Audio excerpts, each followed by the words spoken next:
Week's Waste of the Week. San Francisco spending millions to install a single toilet in a town square, and a Florida man stole more than $2 million in COVID relief funds.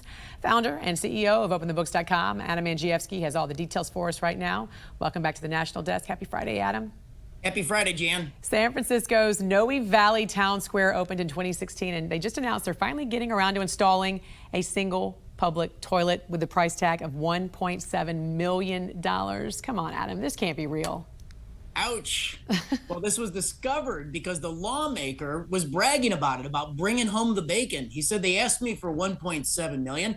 I can't bring home a half a toilet. I can't bring home a toilet someday in the future. They said it would cost $1.7 million. I've got $1.7 million for them. So this goes right to a culture, Jan, of poverty profiteers. Nobody, with the rising crime and homeless rates in San Francisco, nobody says there's not a problem here. But what happens is you've got a lot of public money being spent, and you've got a whole industry of profiteers that spring up. The last time we took a look at the number of instances of human waste in the public way in San Francisco, we found 31,000 cases in a single year. Jan, we put that on a map using brown pins, and there was a brownout in the Bay Area. It was a human health catastrophe. Goodness gracious. What is the reasoning for the high price of this project, and why in the world would anyone agree to that? So it goes right to the red tape and the bureaucracy in San Francisco. It's hard to get anything done, including building a public toilet.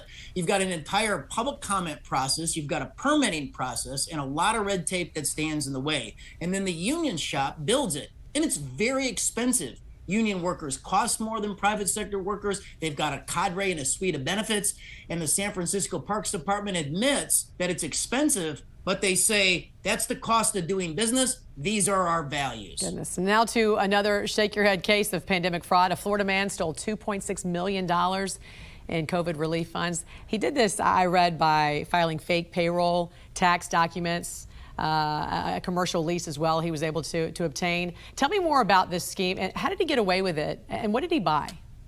Well, he dialed into 10 federal loans, 10.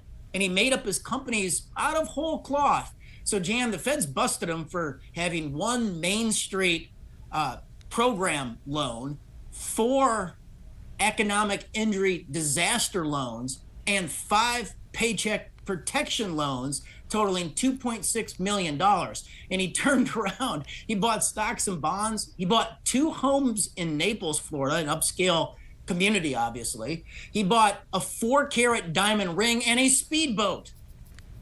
Goodness gracious. So when dealing with this kind of aid, what kind of checks need to be in place to prevent this from happening? And also, who should be held accountable? I mean, how many more cases are we going to find like this? It seems endless at this point. These funds seem to be so accessible.